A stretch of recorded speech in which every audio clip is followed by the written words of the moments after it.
நம்ம மீனவர்களுக்கு இருக்கக்கூடிய மிகப்பெரிய பிரச்சனை என்ன? இலங்கை கடற்படையால் ஏற்படுகிற தாக்குதல்.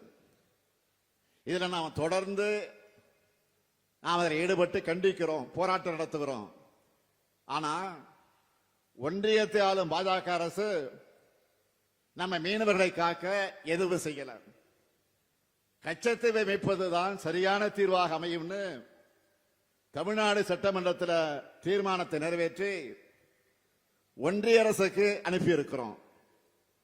இதை வச்சு இலங்கை அரசுக்கு ஒன்றிய பாஜக அரசு ஒரு கோரிக்கையை வச்சிருக்கணும். அதை செய்யக்கூட பாஜக அரசு மறுக்குது.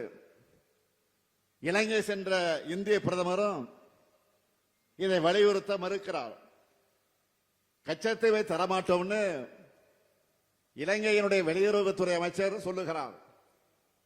இதுக்கு இந்திய வெளியுறவுத்துறை அமைச்சர் ஏதாவது மறுத்து பேசியிருக்க வேண்டுமா வேண்டாமா? தமிழ்நாட்டு மீனவர்கள்லாம் மட்டும் அவர்களுக்கு இலக்கணமாக போச்சு. நாம இந்தியர்கள் இல்லையா? தமிழ்நாடு தமிழர்கள் என்றாலே ஒன்றிய பாஜக அரசுக்கு ஏன் கசக்கிறது? தமிழ்நாடு மேல அவங்களுக்கு இருக்கக்கூடிய வன்மத்தை எப்படியெல்லாம் காட்டுறாங்கன்னு நான் சொல்லித்தான் நீங்கள் தெரிந்து கொள்ள வேண்டிய அவசியத்தில் இல்லை.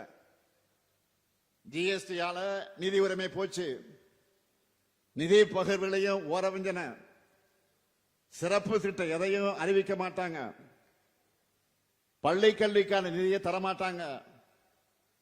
பிரதமர் பேரில் இருக்கக்கூடிய ஒன்றிய அரசு திட்டங்களுக்கு நாம தான் படி இறக்கணும்.